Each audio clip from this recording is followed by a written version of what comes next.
This is how Mourie beat Requiem, the introduction to the planet Requiem, in 6 minutes and 45 seconds on Legendary. Before we begin, I'd like to shout out Slade for getting the world record while it was still making this video, and then Mourie for getting the world record back only 6 hours later. The run starts with the introduction to the most well-known Halo 4 speedrun tech and gameplay loop, the running tech. Now, the running tech is deceivingly simple. Starting out with running, before you run out of stamina, jump into the air and melee to cancel your run while keeping the speed as air momentum.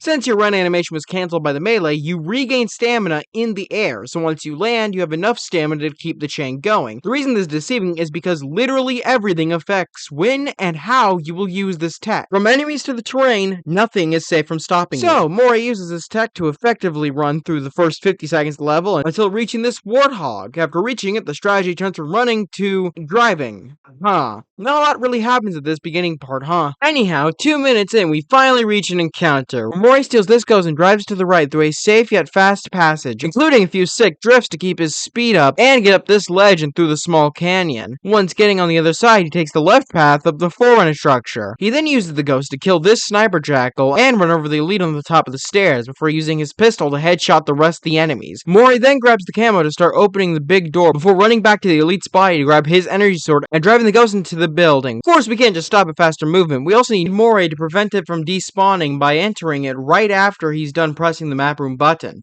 Mourie then does some tight jumps to both of the side room buttons to avoid the honestly unreasonably long button pressing cutscene. Mourie then drives back to the map room section before ambushing these two elites near the button with the sword he grabbed earlier, then headshotting the rest of the enemies near the map button so he can activate it. Once teleported into the next area, Mourie runs and jumps off the platform to his right to avoid enemy fire, even crouching and camoing for a second to lose them. While running to the Banshee up ahead, he makes sure to kill the enemies in his way to, prevent dying. Once getting to the Banshee, he grenades the turret enemy in the Phantom and his own Banshee to make its hitbox smaller before flying to the end of the bridge and getting out of the Banshee. Now, Mourie does what anyone familiar with Halo C speedrunning, or suffering, should know. Bull, also known as Banshee out of level. Mourie gets out of the Banshee and uses the sword to quickly kill the elite with a concussion rifle. He then moves to this area to shoot the Banshee, moving into position for the out of bounds. He then runs into the level transition.